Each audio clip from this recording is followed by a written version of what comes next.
Prince Albert II of Monaco attends the 18th edition of Ever Monaco in Fontvieille. Grand Duke Henri and Grand Duchess Marie-Therese of Luxembourg open the Maison du Luxembourg in Metz.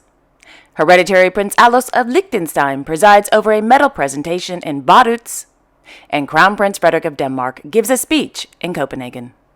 All this and much more coming up next on your Royal Daily News. Well, good evening, everyone, and welcome to my channel.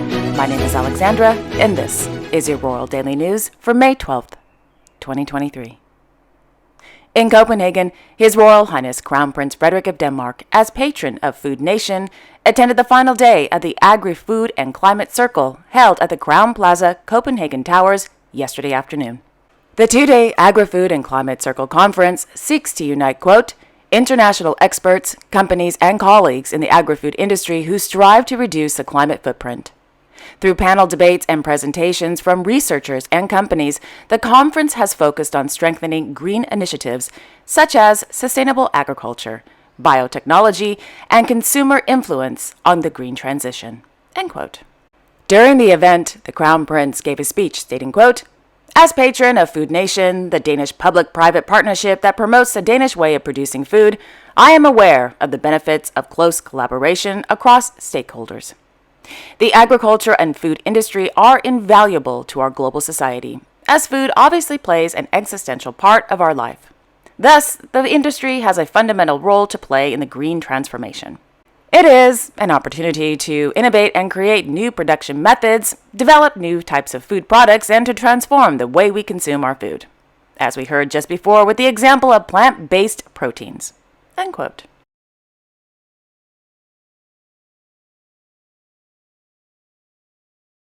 Last evening in Oslo, Her Majesty Queen Sonja of Norway and their Royal Highnesses Crown Prince Haakon and Crown Princess Mette-Marit of Norway, along with Her Highness Princess Astrid, Mrs. Werner, hosted a gala state dinner at the Royal Palace in honor of the President of Italy's state visit to Norway.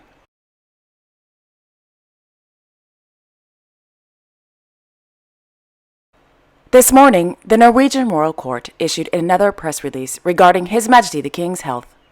As of today, His Majesty is stable. However, he will remain at the National Hospital in Oslo until May 16th. His Royal Highness Crown Prince Haakon of Norway is regent, and he will continue to carry out His Majesty the King's official duties until further notice.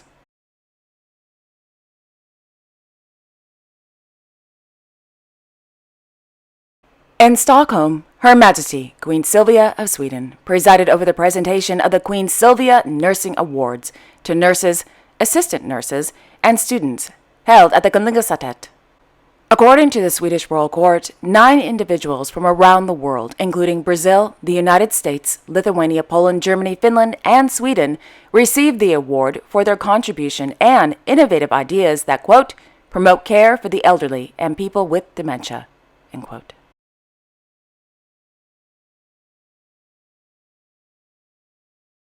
Last evening, Their Majesties King Carl Gustaf and Queen Silvia of Sweden attended the Crawford Prize Award ceremony in Stockholm. During the ceremony, His Majesty the King presented the Crawford Prize to Professor Dolph Schulter from the University of British Columbia's Zoology Department and Biodiversity Research Center.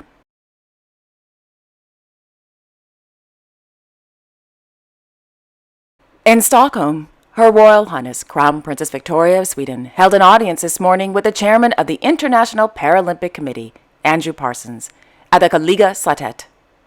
Accompanying Mr. Parsons during this morning's audience were the chairman of the Swedish Parasport Association and the Swedish Paralympic Committee, Ms. Åsa Norlin, and the Secretary General of Parasport Sweden and the Swedish Paralympic Committee, Mr. Bo Skold.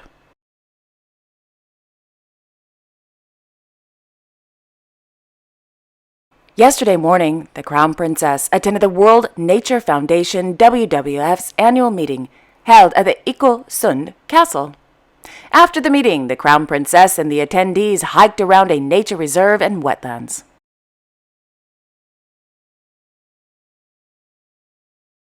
In Vaduz, His Serene Highness Hereditary Prince Alois of Liechtenstein, on behalf of His Serene Highness Prince Hans Otto II of Liechtenstein, presented the princely Liechtenstein Gold Medal of Merit to Mr. Bino Marxer at Schloss Vaduz.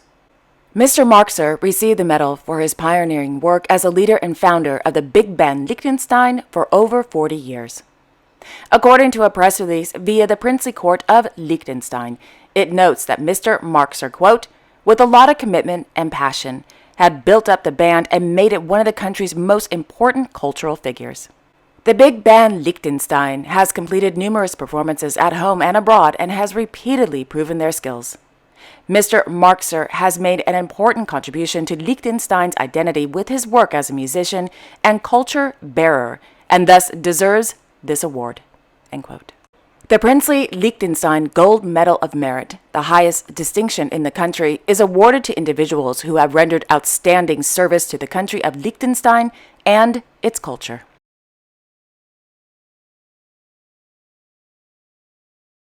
This morning, His Majesty King Willem-Alexander of the Netherlands opened the Organization for the Prohibition of Chemical Weapons, OPCW, new Center for Chemistry and Technology. The new center will strengthen the OPCW's capabilities to carry out research and analysis.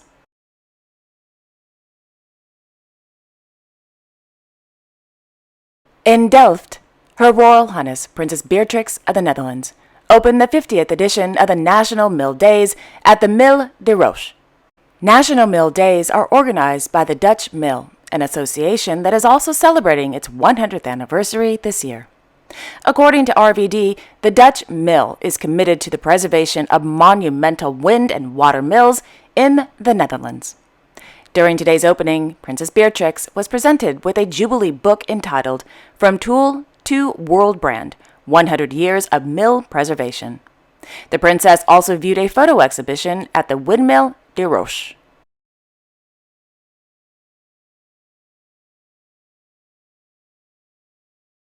In Metz, Their Royal Highnesses Grand Duke Henri and Grand Duchess Maria Theresa of Luxembourg attended the inauguration of the Maison du Luxembourg at the invitation of the Mayor of Metz, Mr. François Gros-Didier. According to the Corps Grand Ducal, the Maison, an initiative of the Euro Metropolis, quote, informs and guides border workers and their families about the specifics of their status in the Grand Duchy. Often faced with a lack of information, some 110,000 border workers from France can now find, on appointment, help and answers on Luxembourg social legislation, which is health, family benefits, pension, scholarships, etc., as well as taxation, employment, and mobility. End quote. After the inauguration of the Maison du Luxembourg, the Grand Duke and the Grand Duchess visited the Cathedral of Saint-Étienne. In the afternoon, the lovely Grand Ducal couple attended a luncheon held in their honor at the City Hall. The day ended with a visit to the Robert Schumann House. Whilst there, the Grand Ducal couple placed a wreath at the tomb of the late Mr. Schumann, a native of the Grand Duchy, and observed a moment of silence. The Grand Ducal couple also visited the Robert Schumann Museum.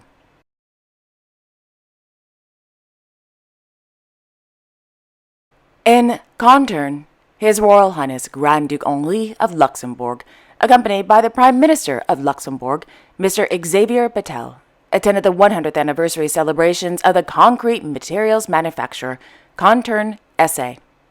According to the Corps Grand Ducal, amid challenges in the construction industry, executives at Conturn SA have unveiled their strategy to expand their presence in the exterior furnishing market. So what is it called? Well, it's called the Stonemaster, the new surface treatment machine for pavement and slabs, which was unveiled by the Grand Duke and will meet customer needs, just like you and I. Not really. Moving on.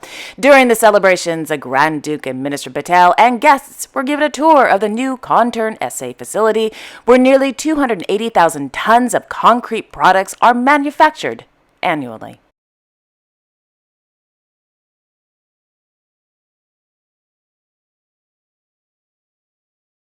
In Madrid, His Majesty King Felipe VI of Spain held military audiences this morning at Palacio Real de Madrid. First, His Majesty the King met with colonels and ship captains from the Infanteria de Marina. The colonels and ship captains were recently appointed to assume command of various military units. In the afternoon, His Majesty the King held an audience with a major general from the Military Health Corps, a major general from the Spanish Army, a vice admiral from the Infanteria de Marina, a major general from the Corps of Engineers of the Air and Space Army, and a general from the Civil Guard Division. In Montpellier, His Serene Highness Prince Albert II of Monaco attended the opening of the 18th edition of the Ever Monaco, held at l'Espace Montpellier. Established in 2005, Ever Monaco is an annual event dedicated to renewable energies and sustainable mobility. The event brings together businesses from the industry, car and motorcycle manufacturers, and energy companies to present their new vehicles and innovative technologies.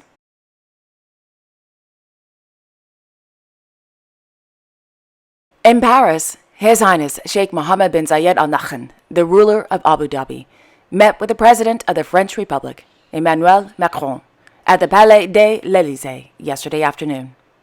During their meeting, His Highness and the President discussed the long-standing strategic partnership between the UAE and France and explored opportunities to further expand bilateral cooperation across various sectors.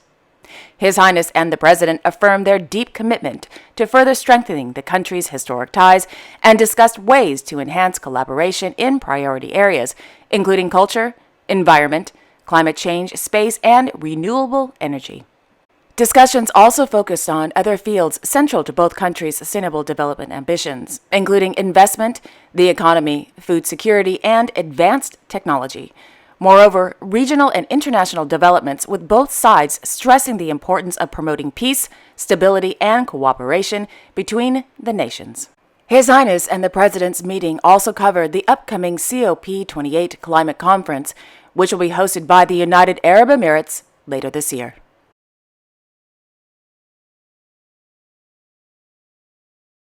And finally, everyone's favorite princess is back. Yay! Her Royal Highness Princess Maria Carolina of Bourbon to Sicilies took to social media this evening to announce that she bought a super cute new black cocktail dress and a sparkly new handbag, in hot pink naturally, and that she was ready for a night out on the town. But not before she took a picture of herself in the mirror next to the elevator door.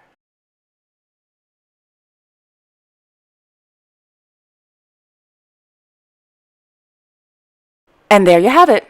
Thank you all so much for joining me this evening. I will be back tomorrow on Saturday, May 13th with all the latest royal news. And don't forget to like, share, and subscribe, and hit that notification bell so you won't miss a thing. And also, I'd like to wish Isabel a very happy birthday. I hope you had a wonderful day. And one more thing. For those of you who may think I'm being too snarky on Princess Maria Carolina of Bourbon to Sicilies, I actually like her. I think she's a kick. I think she's just such a wonderful person. So please don't think I'm picking on her, because I'm not. And she knows that. So anyways. Okay, I'm rambling. With that being said, have a wonderful Friday evening, everyone, and a great weekend. And I will see you all tomorrow. Bye-bye.